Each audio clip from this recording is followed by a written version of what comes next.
करते हुए गुरु पूर्णिमा के अवसर पर जो भी मेरे अंतःकरण में पूर्णा विश्वरूप की रहेगी वो आपके सामने प्रस्तुत करूंगा। सद्गुरु भगवान की जय। विश्व के जितने भी धर्म हैं और जितना भी उनका साहित्य है, उन सभी में गुरु की विशेष महत्ता है। ऐसा कोई धर्म नहीं विश्व का जो भी मत है जो गुरु को महत्ता न देता हो, क्योंकि माँ बाप बच्चे को पैदा करते हैं और भौतिक जीवन में जो भी उत्क्रांति जहाँ तक उनको चढ़ना होता है उसमें वो पूर्ण सहयोग करते तन मन धन से, चाहे वो पढ़ना हो चाहे अन्य भी जितने भी कार्य हैं इस जीव के, वो सब कौन करता है भौतिक जीवन के? उसके माता पिता। लेकिन गुरु जो होता है वो उससे भी थोड़ा, उसका स्थान उनसे भी ऊपर है। वो इसलिए क्योंकि जीव को जो मोक्ष प्रदान करवाता है, मुक्ति प्रदान करवाता है, वो वास्तव में गुरु ही होता है। इसलिए गुरु की महत्ता सब में लिखी होगी, ऐसा कोई ग्रंथ नहीं होगा जिसमें गुरु की महत्ता ना हो। जैसे अपन सर्वांग योग पढ़ते तो भगवान महाराज जी ने शुरुआत में वहीं से शुरू किया, श्री गुरु के पदों को है मेरा दंडोत प्रेम से, यही प्रेम रहे स्थाई, कृपा दृष्टि वही मिले। जब अपन रामचरितमानस देखेंगे तो उसमें भी वही बात लिखी होगी, श्री गुरु पदनख मनगण ज्योति। तो ये परंपरा आदि से नहीं अनादि काल से चली आ रही गुरु की महत्ता। पर ये पूर्णिमा का जो विशेष कर कार्यक्रम है, यह व्यास जी को जब अपने ज्ञान पर घमंड हो गया कि जितना कोई जीव एक जीवन में 10 जन्म भी लेकर के करेगा उतना तो मैंने एक ही जन्म में कर दिया। यानी 4 पेज 6 7 18 पुराणों का संकलन किसने किया? व्यास जी ने। लेकिन उनको आत्म शांति की प्राप्ति नहीं हुई। उस आत्म शांति की प्राप्ति करने के लिए वो असमंजस में बैठे हुए थे। उसी समय नारद जी का आना हुआ और नारद जी ने उनसे उनके असमंजस का कारण पूछा तो उन्होंने बताया कि मैंने इतना किया कि जितना कि कोई 10 जन्म लेके कि भी नहीं कर सकता है, फिर भी मेरे को आत्म शांति प्राप्ति नहीं हुई। तो उन्होंने कहा आप भगवान श्री कृष्ण से मिलिए। तो चूंकि ज्ञान घमंड होने के कारण व्यास जी कह रहे कि हम कन्हैया से क्या मिलेंगे, वो सवेरे गाँव में ले जाता है, जंगल जंगल चराता है, सार को शाम को आता है हरा थका और आके सो जाता है, वो मेरे को क्या ज्ञान बताएंगे। उन्होंने कहा कि जब आपने मेरे से पूछा कि हमारी ऐसी स्थिति है, असमंजस की स्थिति है, कोई उपाय बताइए, तो जो मैंने बताया है तो आपको फिर मेरी भी तो बात माननी चाहिए। सही बात। तो नारद जी के विशेष कहने पर व्यास जी भगवान श्री कृष्ण से मिले और जब भगवान श्री कृष्ण ने गीता रूपी ज्ञान उनको दिया, यानी पिंड ब्रह्मांड की एक आत्मकता, तो उन्होंने फिर ये अनुभव किया कि जो मेरे ग्रंथ हैं वो तो सब बेकार हैं, इन्हें फिर क्या करना चाहिए, बहा देना चाहिए। तो भगवान ने कहा नहीं, जो हो गया वो भी गलत नहीं हुआ, वो ठीक है, बगैर उसके बातें नहीं बनी, क्योंकि वो भी ठीक ही है, क्योंकि सब एक स्तर के तो हो नहीं जाएंगे एक ही बार में, धीरे धीरे धीरे धीरे। इसलिए भगवान ने बहुत जगह गीता में लिखा है दान तप कर्म ना त्याग करता रहे, परंतु क्यों? मुमुक्षु का चित्त शुद्ध करने के यह द्वार हैं, उससे चित्त शुद्ध होता। जो भी कर्म लिखे हैं इनमें, ये पूजा पाठ जो भी चल रहा है, ये हमारी प्राइमरी की पूर्व की पढ़ाई है, ये सब करके तो अपन लोग यहाँ तक आए। ऐसा नहीं है कि अपन लोगों ने कभी ये पूजा पाठ नहीं किया, इससे पूर्व जन्मों में किया होगा या इसी जन्म में पहले कर चुके, परंतु अब जब हमें उस विश्वरूप परमात्मा का उसकी जब विशेष कृपा होती, क्योंकि ऐसे ही लिखा उसमें कि राम कृपा के जे अधिकारी जिनको सत्संगत अति प्यारी, जिनको सत्संगति में आते जाते अब ये सत्संगति कब मिलती है? जब तत्वदर्शी सदगुरु मिल जाता। तो उसने जो भी अपन को पद दिया, रास्ता दिया, उस पर अपन आरूढ़ हो जाए। अब गुरु शब्द जो है, गुरु शब्द में 2 अक्षर हैं। गु माने अंधकार, रू माने प्रकाश होता है, यानी उससे जो उपराम करा दे, अंधकार से, अज्ञानता से प्रकाश की तरफ जो ले जाता है, वास्तव में वो गुरु होता है। और अगर बहुत सही पूछा जाए तो पिंड ब्रह्मांड की एकात्मकता करा करके इस पिंड को कायम समर्पित कर दे उसके विश्व में, ब्रह्मांड में पिंड को कायम लय कर दे, ब्रह्मांड में जो लय करवा दे, तो हमें काय का ज्ञान होता है? अरे अपने निर्मूल स्वरूप का मैं क्या भूला हूँ, ये जीव क्या भूलता है? अपना निर्मूल स्वरूप भूल गया। अपने निर्मूल स्वरूप को बताने के लिए ही कौन आता है? सदगुरु। अब ऐसा नहीं कह सकते खाली सदगुरु आएगा। हर शब्द पर विशेष ध्यान रखना।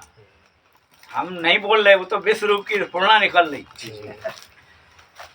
राम को भी गुरु की आवश्यकता पड़ी, मायानंद जी को भी गुरु की आवश्यकता पड़ी, भगवान श्री कृष्ण को भी गुरु की आवश्यकता पड़ी, आगे भी जितने अवतार हुए सबको गुरु की आवश्यकता पड़ी। तो फिर रामचरितमानस प्रमाण देखो ना उसका उठा के, गुरु ग्रह गए प्रण रघुराई, अल्पकाल विद्या सब आई कि नहीं आई या पाई, एक ही बात है। पद भी देना थोड़ा, एक आदमी ध्यान रखना पद बाद को। हाँ बात एक सही। तो ये जो क्यों बीच में अपनी प्रक्रिया नहीं है, जो व्यवस्था है, तो राम को भी जाना पड़ा कि नहीं? क्योंकि यद्यपि उनके पास पूरा भंडारण होता सदगुरुओं के पास, अवतारों के पास, लेकिन चाबी तो सदगुरु के पास होती है। अगर गुरु वो चाबी जब तक ना लगाएगा तब तक वो ताला बंद रहेगा। भगवान श्री कृष्ण को भी जाना पड़ गया। 64 दिन में कृष्ण मुरारी पलट गए हैं विद्यासारी। कहाँ गए? उज्जैन संदीपन जी के आश्रम में गए। वही क्षिप्रा नदी है, उसी के किनारे संदीपन जी की कुटिया थी, आश्रम था। उसी में बलराम, भगवान श्री कृष्ण, सुदामा आदि ने ज्ञान अर्जित किया और अपने अवतारित्व को सिद्ध किया। अवतार कोई पहले से नहीं सिद्ध होके आता, भले ही वो आता है, पर वो कैसा रहता है? गुप्त। जब वो उसको कार्य में लक्षित करता है, परिणित न करेगा, जब तक लक्षित ना करेगा, परिणित न करके दिखाएगा, तब तक अवतार नहीं कहलाएगा, तब तक अवतार की संज्ञा नहीं। क्योंकि भगवान मायानंद ने ऐसा अपने ग्रंथों में लिखा। भगवान मायानंद जी भी अपने पिताजी के साथ 16 वर्ष की अवस्था में बनारस गए। दशाश्वमेध घाट पर वो खड़े थे, वहां से गंगा से नहाते हुए विशुद्धानंद जी, सरस्वती जिनका नाम है, जो बिल्कुल वयोवृद्ध थे और उनकी पलकें जो है पलट के रख गई थी, पर बहुत तेज था। उनके पीछे पीछे भगवान चले गए। जो लोग गए होंगे वहाँ, उनने जरूर देखा होगा कि वो बहुत ऊंचाई पे स्थान है। हम तो गए थे जब बनारस का कार्यक्रम हुआ, तो साधारण आदमी तो उन सीढ़ियों पर जिनकी सांस चलती हो नहीं चढ़ सकते, इतनी ऊंचाई है। हाँ, स्वामी जी खुद ही घूम के आए थे दूसरी रास्ते से, जो लिफ्ट का रास्ता था, और चाचा जी तो नीचे ही बैठे रहे, वो नहीं पहुंचे थे। इतनी ऊंचाई थी। मेरी पत्नी भी नहीं जा पाई, वो नीचे ही बैठी रही। काफी लोग नहीं जा पाए, क्योंकि इतनी ऊंचाई का स्थान, और उसमें ज़्यादा बड़ा दरवाज़ा भी नहीं, जिसमें विशुद्धानंद जी का वो आज भी महाविद्यालय चलता है संस्कृत का, उसमें भगवान जा करके और उनसे साष्टांग दंडोत करके, तो जब उन्होंने देखा, उतनी छोटी अवस्था देखी, बड़ा तेज देखा, तो पूछा, बोलिए कैसे आए? बोले आपसे हम कुछ जानना चाहते हैं, पूछिए। वही भगवान ने जो शुरू से पढ़ा, भगवान प्रतिदिन गीता पढ़ते थे, उनके ग्रंथों में आप पढ़ के देख लीजिए, नित्य प्रति गीता का अध्ययन करते थे भगवान। परंतु जब 11वें अध्याय में जाते थे तो दिव्यम ददामिते चक्षु पश्चेक महेश्वरम, जब इस श्लोक पर आते थे तो भगवान रुक जाते थे। तो फिर वही बात उनने पूछी कि वो दिव्य दृष्टि क्या है। तो उन्होंने वो वहाँ से एक कंकड़ उठा के और 10 मिनट में, मात्र 10 मिनट, भगवान ने लिखा उनके अवतार में 10 मिनट में भगवान मायानंद को एतत् पिंडे तत्त ब्रह्मांडे जो प्रक्रिया है विश्व रूप दर्शन की वो पूरी बता दी।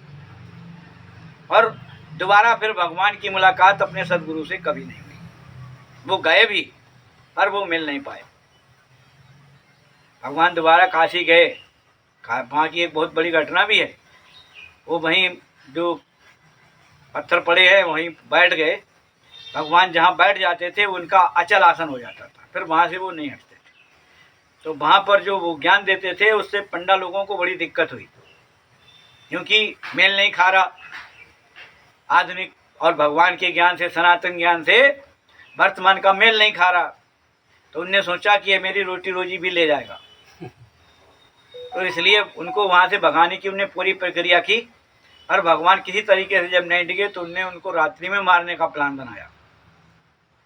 और रात्रि में मारने के लिए वो लोग आ गए। उनको उल्टा सीधा बहुत बोला कि तुम अपने को भगवान कहता है। बोलने का मैं भगवान नहीं कहता हूँ, लोग मेरे को भगवान कहते हैं। तो ये सब बातें होती नहीं काफ़ी देर तक। तो बोले फिर तू भगवान है तो अपना चक्र सुदर्शन कहाँ है, लाओ। तो भगवान ने कहा चक्र सुदर्शन तो चल ही रहा है, वो कहाँ तुम्हें नहीं दिख रहा, मेरे को दिखता है। थोड़ी देर बाद 6 पुलिस वाले और इंस्पेक्टर सहित आ गए। उस समय घोड़ों से चलते थे। तो आके उनने हल्ला गुल्ला सुना तो रुक गए। रुक के फिर वो वहीं पहुंच गए। भगवान से पूछा ये सब क्या है। वो लोग उस समय के औजार लिए थे, फरसा, बल्लम, भाला इत्यादि। तो उनने पूछा ये क्या स्थिति रात्रि में। भगवान ने कहा ये मेरे भक्त हैं, ये ज्ञान सीखने के लिए आए। सोचो कितनी क्षमता होती है अवतार में। उनने उनकी कोई बुराई नहीं की या न बताया कि ये इस तरीके से हमारे लिए आए मारने के लिए। पर उनके साथ जो व्यक्ति था भगवान के, उसको बुला के उनने पूछ लिया। उनने सबको बांध लिया एक रस्से में, जितने लोग थे, और लेके चल दिए। तो भगवान ने आगे जाकर के घोड़े के आगे खड़े होके विनती की कि नहीं, मेरी कुटिया पे भक्त के अलावा कोई आ ही नहीं सकता है, इनको छोड़ दीजिए। भगवान के विशेष आग्रह पर उन लोगों को छोड़ दिया। फिर उन्हीं लोगों ने भगवान की रक्षा की। वहाँ भगवान फिर रुके नहीं, बोले कि यहाँ नहीं, उस दिन जो भी रुके एक आध दिन, इसके बाद वो तो कहीं नहीं रुकते थे। सबसे ज़्यादा ये हम लोगों का सौभाग्य है कि अपने भगवत घाट की 7 बार लगभग भगवान भगवत दास घाट पे आए, और उसमें 6-6 महीने तक कभी कभी रुके हैं। इतने वे पूरे भारतवर्ष के, अब विश्व में तो गए नहीं, भारत में कहीं पर भी एक स्थान पर ओमकारेश्वर के अलावा भगवान कहीं नहीं रुके। पूरा इतिहास उठा के कोई भी पढ़ ले। और यहाँ पर बहुत बड़ी मंडली भगवान की भगवान के समय में थी, जो कि उनके अनन्य भक्त उस समय के थे। उनके विशेषकर नाम है सच्चिदानंद जी, उनकी बहन जी गेंदालाल, मक्का कहार, और गेंदालाल 2 थे उसमें। इस तरीके के विशेष लोगों के नाम इतिहास में सदैव रहते हैं। ये सबका इतिहास पूरा लिटरेचर कभी भी नहीं लिखा जाता। तो इस प्रकार से भगवान ने कानपुर को बहुत ज़्यादा समय दिया। और नंबर 2 की विज्ञान नौका सबसे पहले कहाँ की बनी है, ग्वालियर की। और दूसरे नंबर की विज्ञान नौका कहाँ बनी थी, कानपुर की। और कानपुर का इतिहास जो लोग जानते होंगे, कानपुर का इतिहास भी बहुत विचित्र है। ये हमेशा उतार चढ़ाव से भरा हुआ रहा है। इसमें कभी कभी बहुत ज्ञान आगे और बहुत एकात्मकता दिखाई देती है, और फिर इसमें ऐसा कभी कभी वो हो जाता है कि फिर एक दूसरे की टांग खींचने में आमादा रहते हैं। हाँ, कानपुर का इतिहास है। इसलिए हम पुनः सभी लोगों से प्रार्थना करते हैं कि हम कहीं भी रहें, हाँ, वाद विवाद से दूर रहें। हम मात्र ज्ञान की तरफ, ज्ञान पर, भगवान ने जो ज्ञान दिया उस पर सदैव तत्पर रहें। बोलो सतगुरु भगवान की जय। और बोलूं, अब एक पद आप बोलो श्री सदगुरु के प्रेम बताओ। अभी थोड़ा रुको। नहीं, जो कुछ बोलना है अभी बोल लो। 5 मिनट हुआ है, हाँ, थोड़ा नहीं अब व्यवस्था हो गई है। एक 5 मिनट रुक जाओ। जैसे रामचरितमानस में जहाँ तुलसीदास जी ने शुरुआत किया, वो ये कह रहे हैं, बंधु गुरुपद कंज कृपा सिंधु नर रूप हरि महामोतम पुंज जास वचन दिनकर निकर रवि कर निकर। फिर वो कहते हैं बंधु गुरुपद पदम परागा। यहाँ से वो शुरुआत कर रहे हैं। तो उनके गुरु का वास्तव में क्या नाम था, यद्यपि वहाँ क्या अर्थ लिखा उससे अपने को लेना देना नहीं है। तुलसीदास जी के गुरु का क्या नाम था, नरिहर दास, इसलिए उनने लिखा है नर रूप हरि, कि वो तो हरि का ही स्वरूप है जिसने तत्व ज्ञान मेरे को दिया। और वो अपनी भी बता रहे हैं कि यद्यपि कही गुरु 12 पर समुझ परी कछु मति अनुसारा भाषाबद्ध करूँ मैं सोई मोरे मन प्रतीति जस होई। तो उस समय वो कह रहे जब गुरु जी ने ज्ञान दिया था तब मैं रहो बालपन, तब मैं रहो अचेत। उस समय मेरा बालपन था काय में, शरीर का नहीं, ज्ञान का। हाँ, क्योंकि अपन भी तो बड़े बड़े उम्र वाले बैठे हैं ना, पर अभी वास्तव में क्या है, बालपन काय में, ज्ञान में तो अभी बचपना ही है ना। तो ज्ञान का बचपना था, तो जैसा मेरे को आया प्रतीत हुई वही वो लिख रहे हैं। तो उनमें कुछ लाइनें देख लें रामचरितमानस की, फिर खत्म करते हैं। बंधव गुरुपद पदुम परागा सुरच सुवास सरस अनुरागा। अब गुरु के कितने पद होते हैं, 2। अब विश्वरूप कितने, जो विश्वरूप सदगुरु है उसके कितने पद हैं, उसके भी 2 हैं, साकार निराकार। परंतु वो साकार निराकार जब भी आएगा, विश्वरूप जब भी आएगा तो काय में आएगा, नरदेह में बताने के लिए आएगा। इसलिए यहाँ सदगुरु की पराशक्ति की इसीलिए जो पूजा भगवान ने लिखी है, जो अपन ने अभी कुछ काल पहले की, तो वो भगवान की परिपाटी के अनुसार है, वही परा पूजा है। क्योंकि पूजा किसकी होती है, मूर्ति की प्रतिमा की, मूर्ति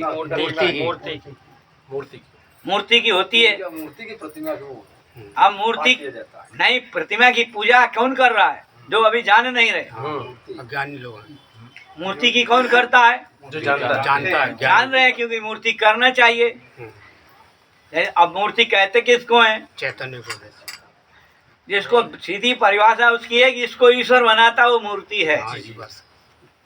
और जिसमें मनुष्य का हाथ लग जाता है वो प्रतिमूर्ति हो जाती है, कृति उसकी हो गई, क्योंकि मनुष्य का हाथ लगा।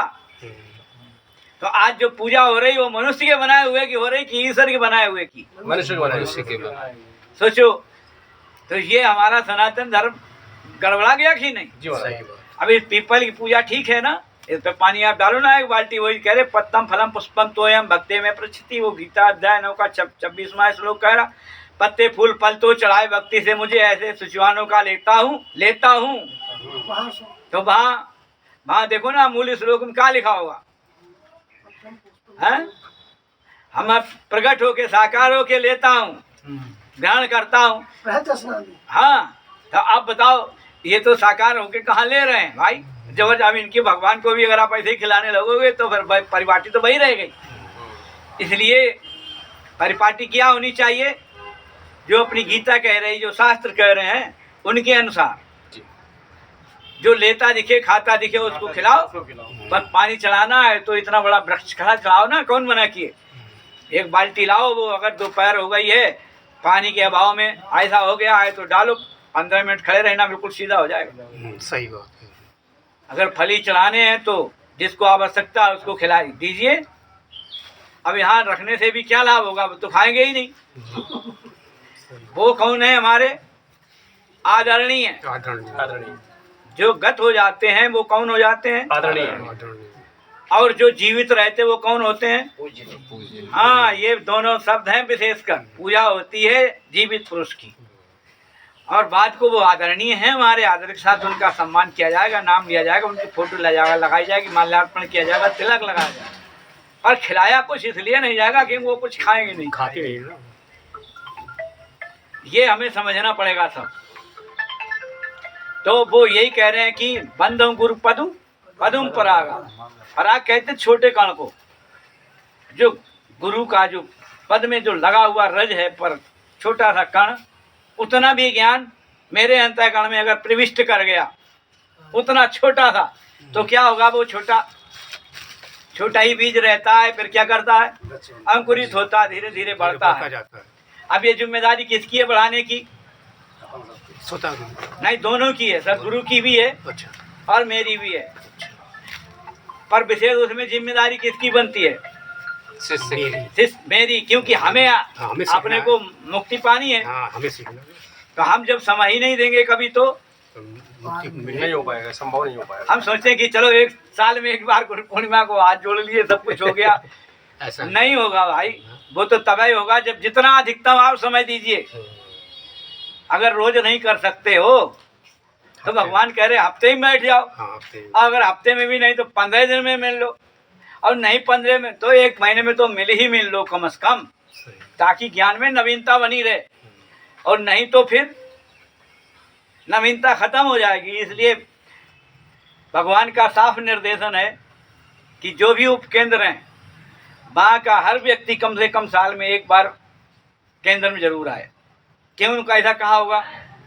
नवीनता के लिए, कि क्या तुम्हारे में विस्मृत हो रहा है, कहाँ पे तुम्हारी गड़बड़ी आ रही है। वहाँ बहुत से लोग मिल जाएंगे, तो मिल करके अपना मिला लो, तो अपन जो है अपनी क्या हो जाएगी? नवीनता हो जाएगी।